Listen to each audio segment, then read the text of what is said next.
오늘 본문의 말씀을 가지고 겸비해야 할 것이 있습니다. 출애굽기 강해를 지난번에 한번 했고 또 이어서 겸비해야 할 것이 있습니다라는 제목으로 하나님 말씀 증가하겠습니다. 요리하는 사람 가운데 제일 성공한 사람은 누구일까요? 제가 볼 때 우리나라에서는 백종원 씨가 가장 성공한 사람이 아닌가 생각이 됩니다. 백종원 씨가 대표로 있는 본코리아는 식당 브랜드만 11개를 갖고 있고 우리나라에 그 체인점이 1,300개가 있습니다. 그래서 우리나라 외식 산업에서 보면은 늘 10위권 내지는 20위권에서 왔다 갔다 하는 아주 성공한 사람이 되었습니다. 근데 백종원 씨는 어떻게 성공할 수 있었을까요? 요리를 잘해서요? 세상에 요리 잘하는 사람 우리나라에 많습니다. 수천 명, 수만 명이 있습니다. 요리 잘하는 맛집도 많습니다. 근데 백종원 씨는 요리 플러스 뭐가 하나 더 있었습니다. 겸하여 있었던 것이 경영 능력이 있었습니다. 요리 잘하는 거에 경영 능력이 있다 보니까 우리나라에서 그런 어떤 큰 체인점 사업을 할 수 있게 되었습니다. 우리가 탁월한 사람이 되기 위해서는 한 가지만 가지고는 부족합니다. 그 위에 무엇인가 하나가 덧입혀져 있어야 됩니다.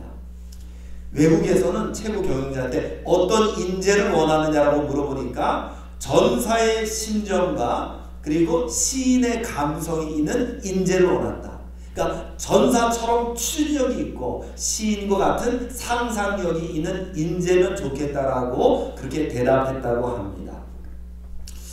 우리 남자분들도 많이 왔는데 우리 어떤 아내가 좋을까요? 1번 곰 같은 아내, 2번 여우 같은 아내, 3번 곰 같은데 여우 같은 아내. 눈빛이 볼때 다 3번인 것 같아. 곰 같지만 여우 같은 아내, 여우 같지만 곰 같은 면이 있는 아내는 정말 더 좋은 아내라고 볼 수 있습니다. 그래서 오늘은 우리 신앙에 무엇인가 더해질 것은 무엇이 있는지, 겸해야 될 것은 무엇이 있는지 한번 살펴보도록 하겠습니다. 오늘 우리가 읽은 이 본문은 모세가 태어날 때를 다루고 있습니다. 이스라엘 백성들은 1446년, 기원전 1446년에 출애굽합니다. 모세는 기원전 1446년에 80년 전에 태어났으니까 1527년 정도에 태어나게 됩니다. 모세가 태어나기 전에는 제17왕조가 애굽을 통치했습니다. 그 17왕조는 요셉을 받아주었고 또 이 17왕조는 이스라엘 사람들에 대해서 관대합니다.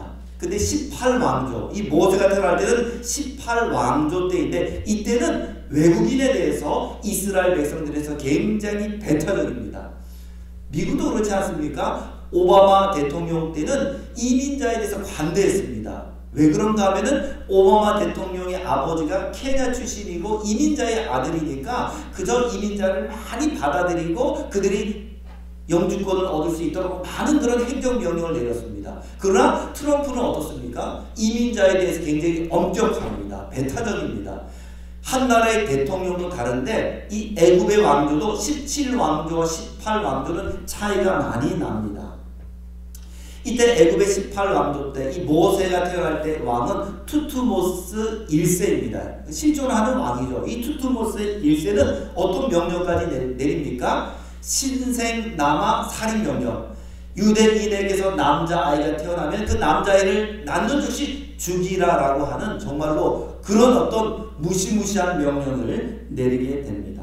그래서 오늘은 이 배경 가지고 겸해야 될 것 세 가지를 보겠습니다. 마스크 쓰셔서 계속 따라하기도 뭐하고 제 혼자 그냥 읽겠습니다. 첫 번째, 믿음의 지혜를 겸비하라. 믿음에 뭐가 있어야 된다고요? 지혜가 있어야 된다고요. 믿음이 있으면 좋은 것입니다. 그러나 믿음만 있으면 안 됩니다. 믿음만 있는데 인격이 없게 되면 어떻게 됩니까? 비난받습니다. 예수 믿는 사람, 저 사람 교회 다니는데 저렇게 행동한다고. 그 사람이 믿음이 좋으면 좋을수록 더 비난을 많이 받습니다. 그래서 믿음과 더불어서 우리는 신앙의 인격이 있어야 됩니다. 그래서 베드로전서 1장 5절과 7절에 이렇게 말합니다. 너희가 더욱 힘써 너희 믿음의 덕을, 믿음에 뭐가 있어야 된다고요? 덕을 겸비해야 된다. 이 덕이라는 것을 선이라고 번역해도 됩니다. 믿기만 하면 안 되고 선한 삶이 있어야 된다. 선한 사람이 되어야 된다. 이렇게 말합니다. 또 이 성경을 또 보니까 덕의 지식을 또 믿기만 할 뿐 아니라 믿으면 뭐가 있어야 된다고요? 지혜가 있어야 되고 지식이 있어야 된다. 또 나중에 쭉 보니까 경건에는 형제 우애를 더하라라고 말하고 있습니다. 매일 기도하고 말씀 보고 경건한 건 좋습니다. 그러나 거기에 뭐까지 있으면 더 좋습니까? 형제를 사랑하는 마음이 겸해진다면 더 좋다라는 말씀입니다.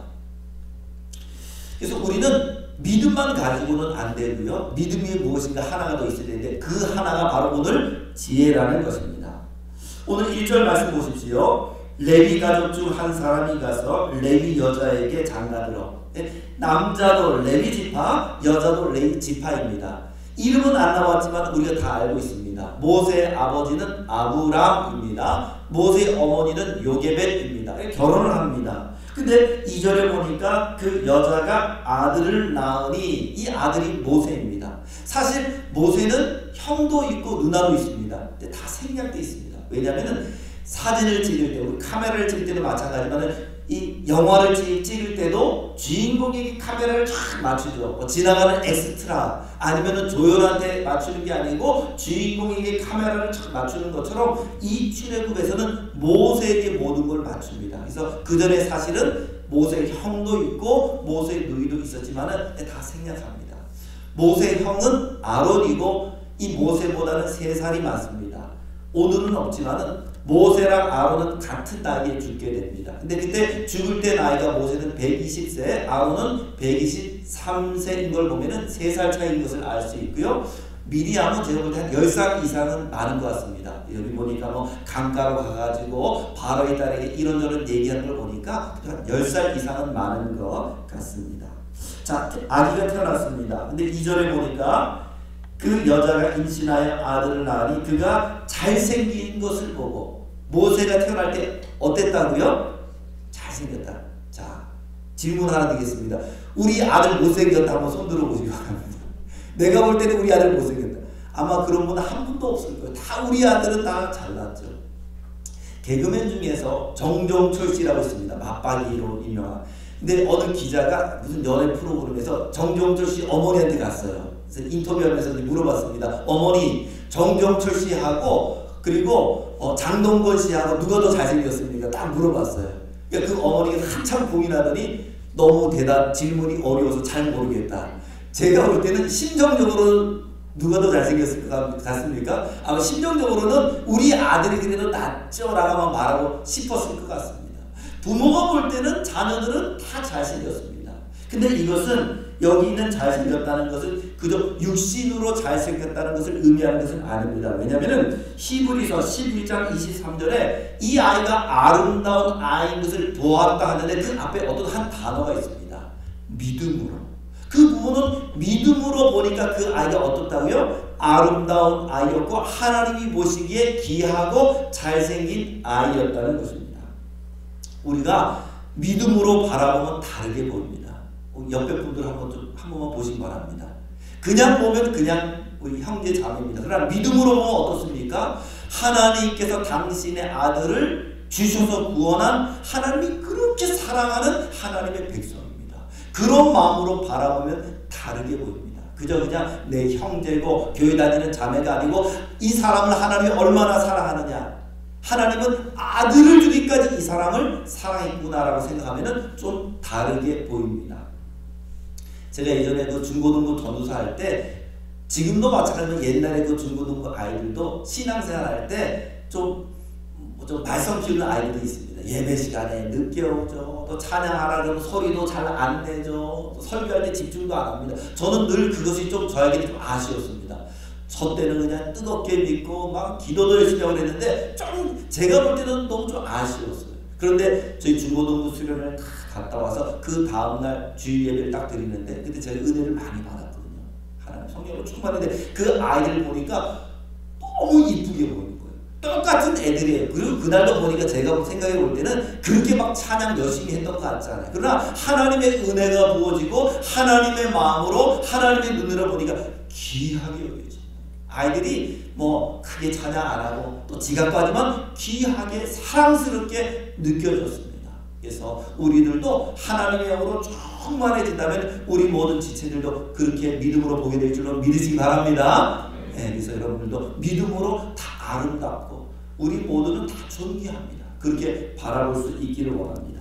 자, 그런데 이 부모는 그 아들이 잘생긴 걸 보고 몇 달을 숨겼습니까? 석 달 동안 숨겼다. 히브리에서는 또 여기에 대해서 뭐라고 나오느냐? 믿음으로 그 부모는 왕의 명령을 두려워하지 않았다. 그 부모에게는 뭐가 있었습니까? 믿음이 있었던 거죠. 이거 뭐 아들을 죽이려 했는데 왕의 명령. 그 당시 바로는 절대 금지입니다. 피라미드를 지을 정도면 그 왕의 권력이 엄청나다는 걸 알 수 있습니다. 그 절대적인 왕의 명령도 믿음으로 두려워하지 않았다. 그 부모에게는 믿음이 있었다는 것입니다. 자, 그런데 3개월이 지나자 숨길 수가 없습니다. 이제 애 우는 소리도 점점 커집니다.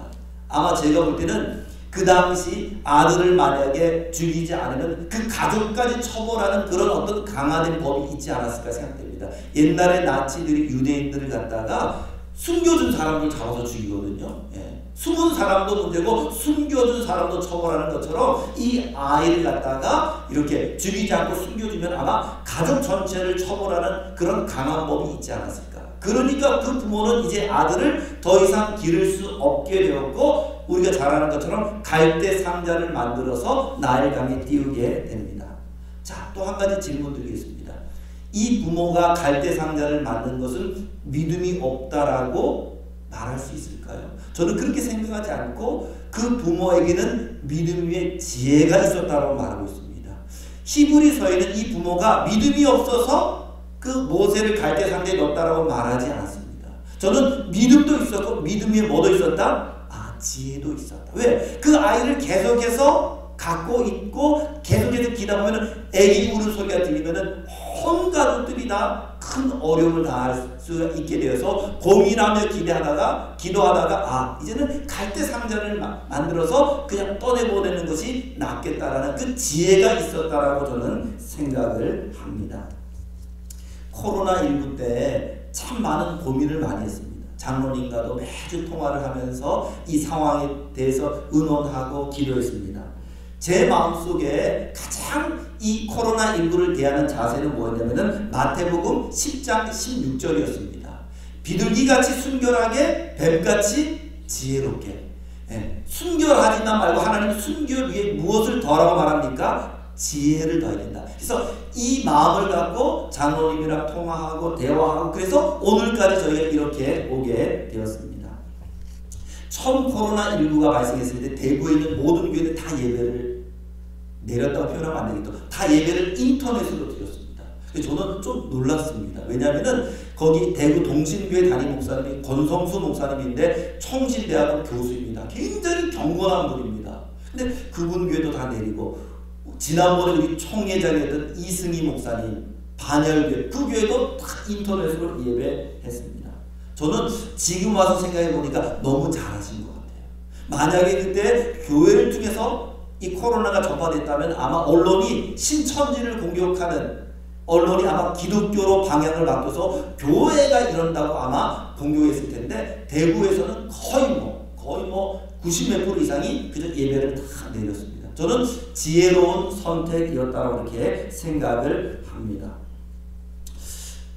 지난번 부활절 때 보니까 저는 참 감사한 게 있었습니다. 부활절 때 이 방송 저도 이제 주의 깊게 봤거든요. 연합 예배는 거의 드리지 않았습니다. 드리지 않고 그저 각 교단의 대표들이 와서 몇 명 와서 예배드린 그 예배에는 대표 연합 예배가 없었고요. 또 온누리교회 보니까 온누리교회는 드라이브스 예배 목사님 혼자 서 있고 나머지는 큰 주차장을 빌려서 성도들이 차 안에서 예배드립니다.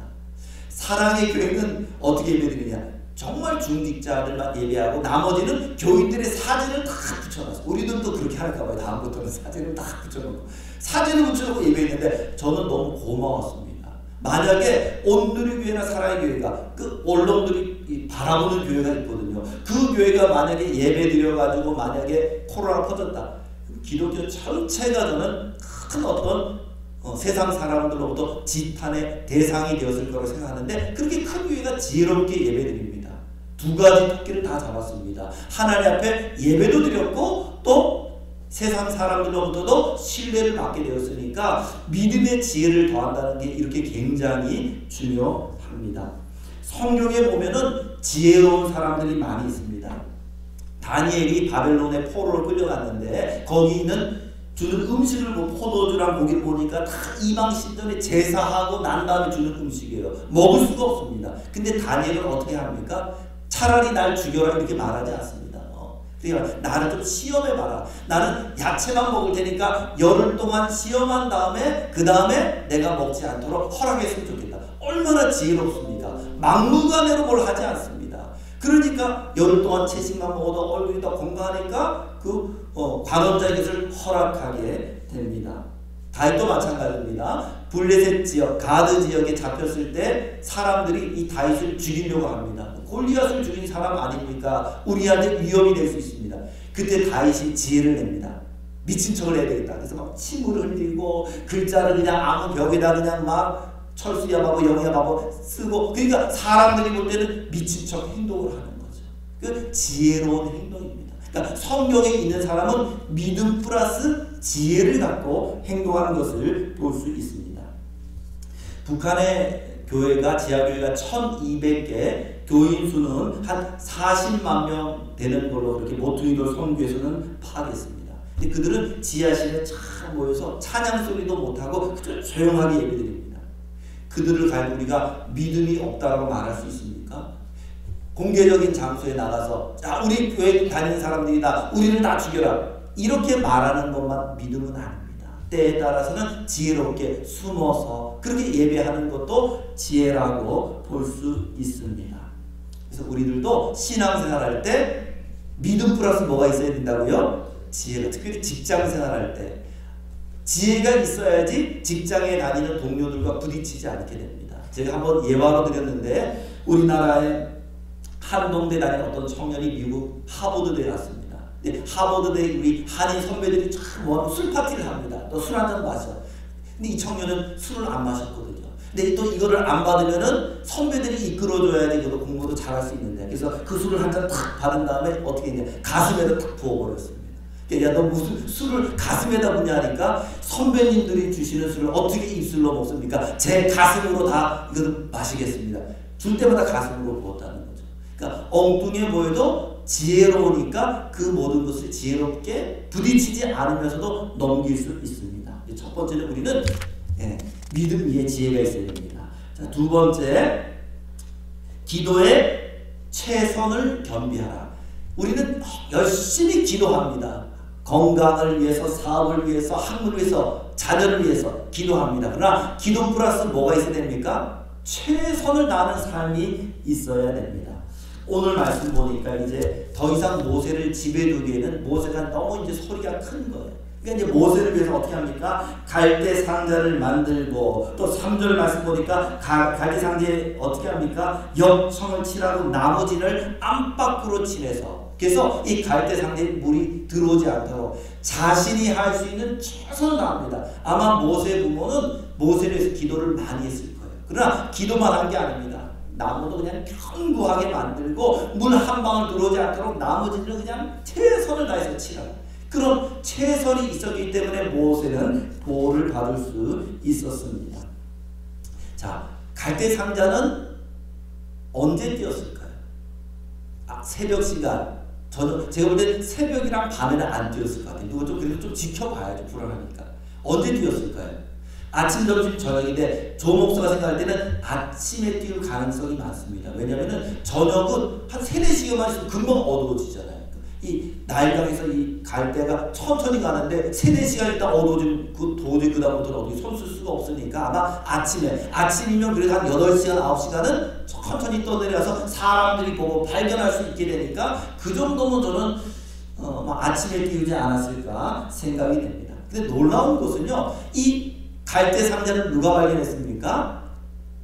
바로의 딸, 발음이 좀 어렵어요. 합셉슈트라고 하는 가장 귀한 여인 중에 여인이라는 이름의 뜻을 갖고 있는 합셉슈트라는 투트모스의 1세 외동딸이 그것을 발견하게 됩니다. 우리가 잘 아는 것처럼 오늘 말씀 보니까 5절 말씀 보니까 바로의 딸이 목욕하러 나일강으로 내려왔다. 왕궁에 목욕탕이 없어서 목욕하러 온 게 아닙니다. 이 나일강은 애굽 사람이 섬기는 신입니다. 하피라는 신입니다. 애굽 사람들이 섬기는 가장 큰 신이 두 가지가 있었는데 하나는 태양신이고 하나는 나일강신 하피신입니다. 이 두 신 중에서 누구를 더 높이셨느냐? 사실은 나일강의 신을 더 높이셨습니다.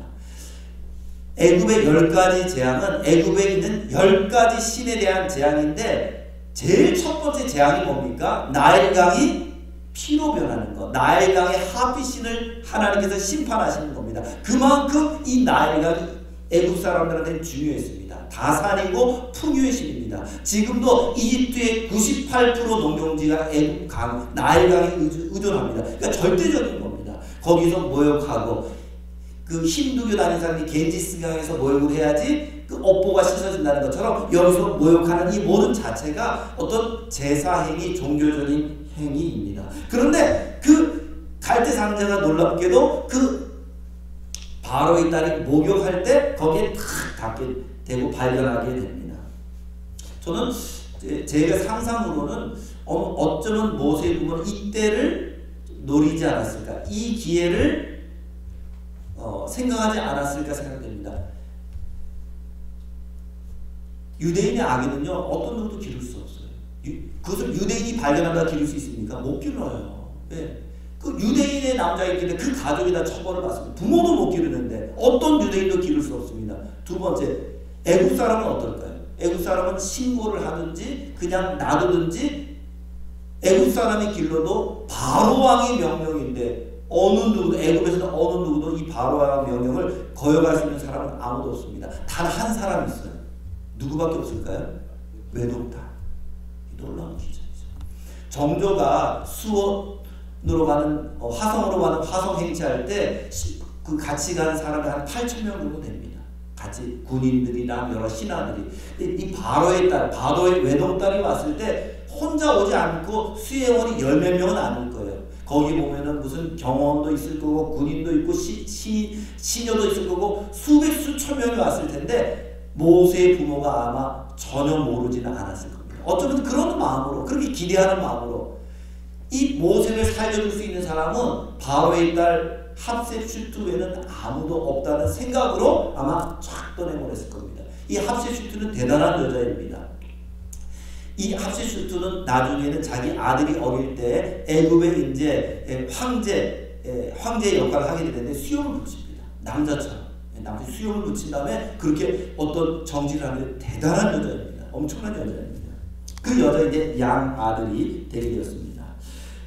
우리가 잘 아는 것처럼 바로의 딸이 갈대 상자를 발견하고 거기를 쫙 열어보니까 아기인데 이 아기는 어떤 아기였습니까? 첫 번째는 히브리 사람의 아기다. 6절 말씀 보니까 히브리 사람의 아기다. 히브리 사람의 아기라는 것을 어떻게 알았을까요? 할례를 했으니까. 유대인은 태어난 지 8일이면 할례합니다. 그러니까 모세는 석 달이 지났으니까 벌써 할례를 했죠. 딱 보는 순간 압니다. 아, 유대인의 애구나. 그리고 딱 여는 순간 아기가 어떻게 합니까? 막 웁니다. 그러니까 이 합세슈트는 자녀가 없습니다. 그러니까 더 모성애가 많은 거죠. 이 아이를 보는 순간 모성애가 쫙 발달돼가지고 그 아이를 국률이 여깁니다. 그 영월에서 목회하는 제 친구 있는데 어느 날 봉고차인데 차가 바뀌어서 왔더라고요. 야, 너 새 차 어떻게 시골에서 목회하는데 어떻게 새 차를 바꿨냐? 옛날 차가 아주 오래된 차가 있었는데 서울에서 이제 봉사하는 분들이 와가지고 그 차를 타고 어디를 딱 가는데 가다가 고장이 났더래요.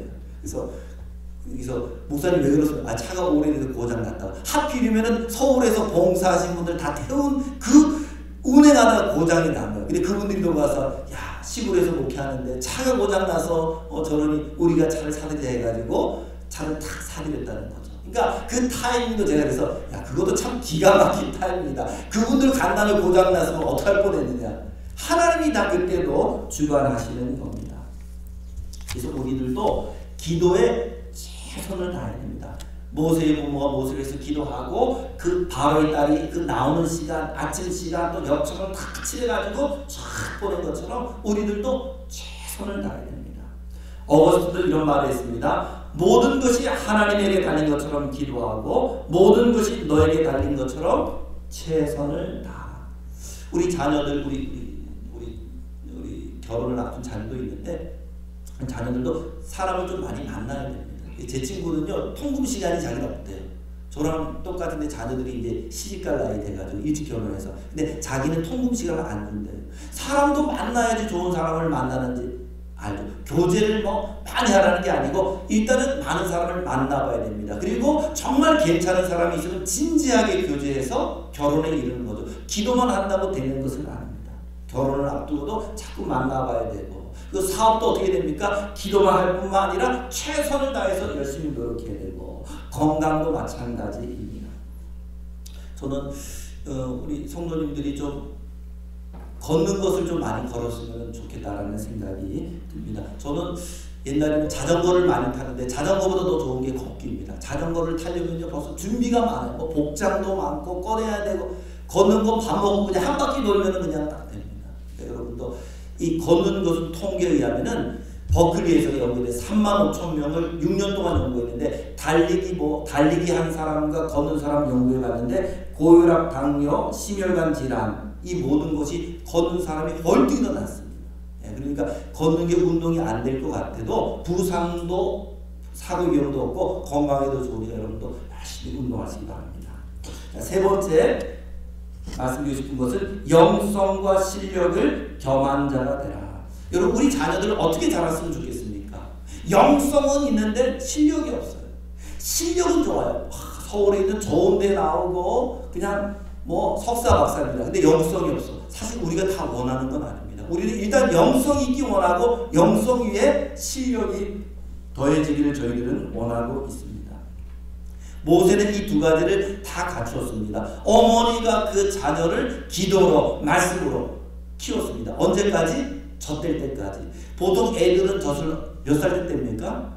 유대인들 한 3살, 4살. 근데 제 사촌 동생은 넷째 막내거든요. 그리고 이모가 말하기에 얘는 중학교 때까지 엄마 젖을 만졌다고. 물론 중학교 때까지 그런 친구가 있는지 모르겠지만 아마 아주 어린 나이, 그때 이제 바로 이 딸에게 가는데, 그때까지 어떻게 합니까? 그냥 말씀으로 가르칩니다. 그러니까 이 모세는 애굽에 가서도 하나님을 잊지 않은 하나님의 백성의 정체성을 갖게 됩니다.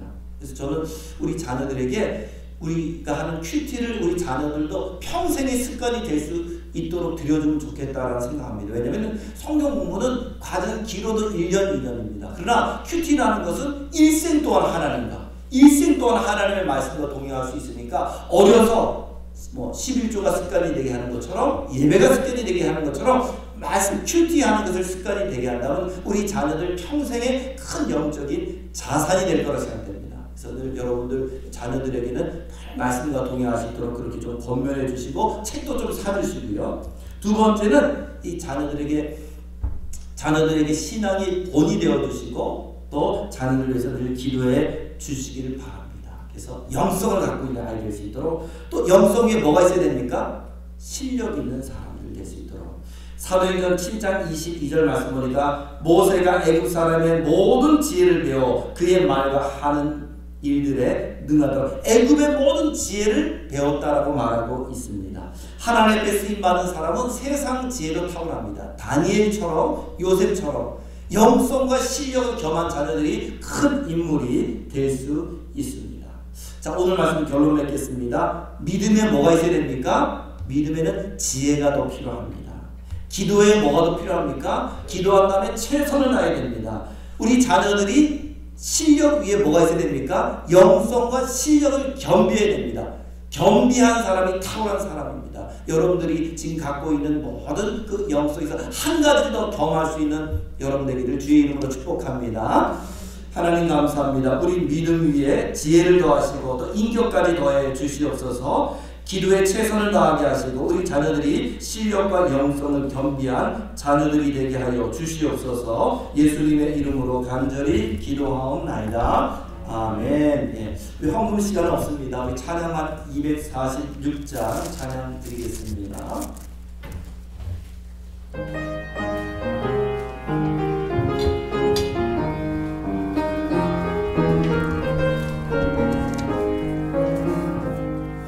나타난 땅의 양성에 들어가려고 내 무거운 짐 벗어버렸네. 제주에 다시 방황나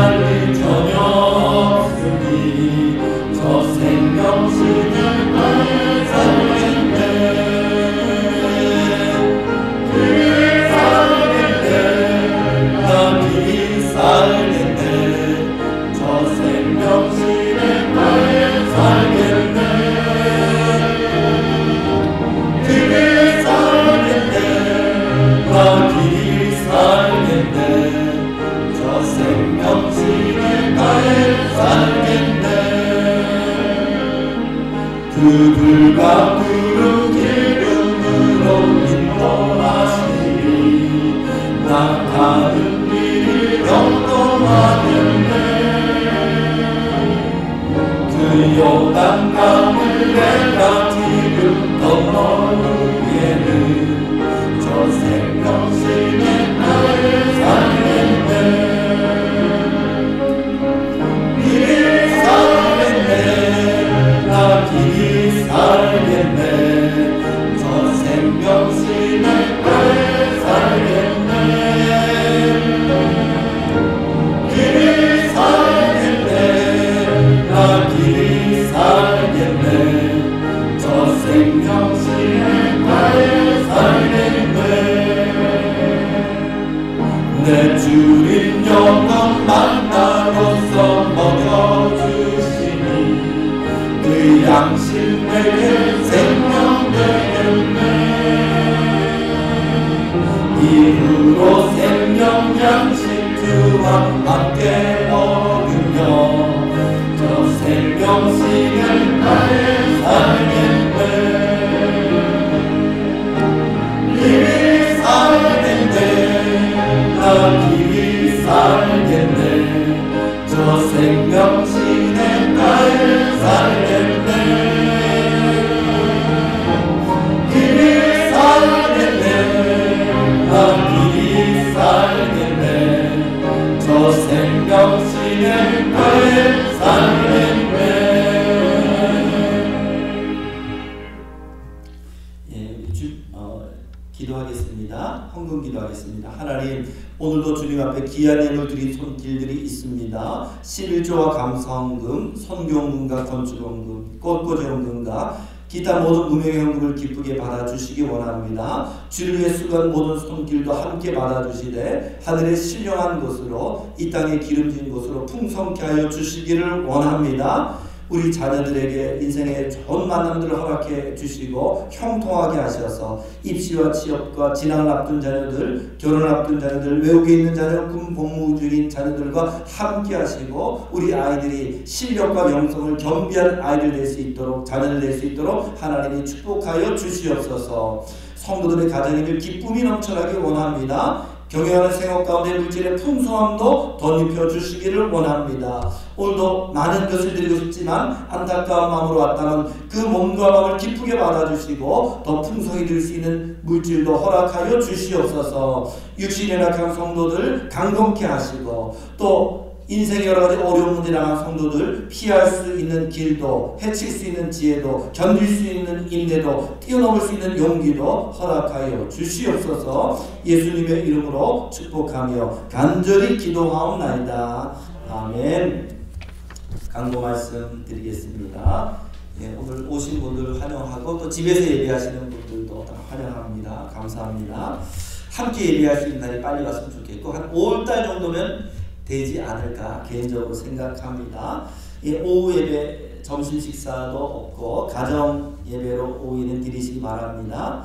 5월부터는 주중 예배를 다시 실시하도록 할 계획입니다. 아마 지금 이제 20명 미만으로 떨어져서 정부에서 잘 이렇게 통제하고 있는 것으로 생각되어서 조금 더 좀 이것이 잘 되면은 이제 5월부터는 정상적인 예배로 할 계획입니다. 네 번째, 코로나19 종식과 교회와 성도들을 위해서 기도해 주시기 바랍니다. 빨리 종식될 수 있도록 또 이 교회라는 것은 이 땅에 우리 한국 땅에 있는 교회가 공격받지 않도록 기도해 주시고 우리 성도님들 건강을 위해서 또 경제적인 어려움이 없도록 기도해 주시기 바랍니다. 다음 주일은 선교주일로 지킵니다. 우리 송영식 선교사님, 내과 선교사님 후원하고 또 우리 전도하는 데도 귀하게 사용됩니다. 우리 다 같이 일어나겠습니다. 우리 예수를 함께 하시네 우리 찬양 드리고 축도로 마치겠습니다.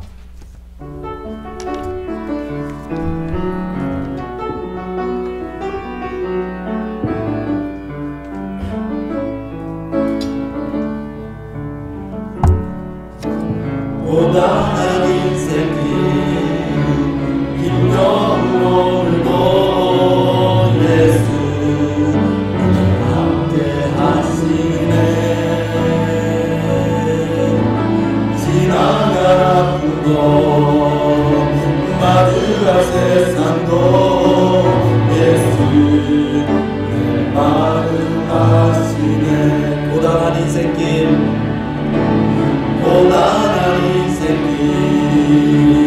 힘겨운 오늘도 예수 내 마음 아시네. 지나간 아픔도 마주할 세상도 예수 내 마음 아시네. 믿음의 눈 들어 주를 보리. 이 또한 지나가리라. 주어진 내 삶의 시간 속에 주의 뜻 알게 하소서. 하루를 살아도 기쁨으로 가리. 예수 늘 함께 하시네. 후회도 염려도 온전히 맡기리. 예수 늘 함께 하시네. 믿음의 눈 들어 주를 보리. 이 또한 지나가리라. 주어진 내 삶의 시간 속에 주의 뜻 알게 하소서. 믿음의 눈 들어 주를 보리. 이 또한 지나가리라. 주어진 내 삶의 시간 속에 주의 뜻 알게 하소서. 고단한 인생길 힘겨운 오늘도 예수 내 마음 아시네. 지나간 아픔도 마주할 세상도 예수 내 마음 아시네. 하루를 살아도 기쁨으로 가니 예수를 함께 하시네. 후회도 염려도 온전히 맡기리. 예수를 함께 하시네. 믿음의 눈 들어 주를 보리. 이 또한 지나가리라. 주어진 내 삶의 시간 속에 주님의 뜻을 알게 하소서. 지금은 우리 주 예수 그리스도의 은혜와 하나님 아버지의 사랑과 성령의 교통하심이 사랑하는 주의 백성들과 저들이 사랑하는 자녀와 가정과 생업 위에 지금부터 영원토록 함께 있을지어다.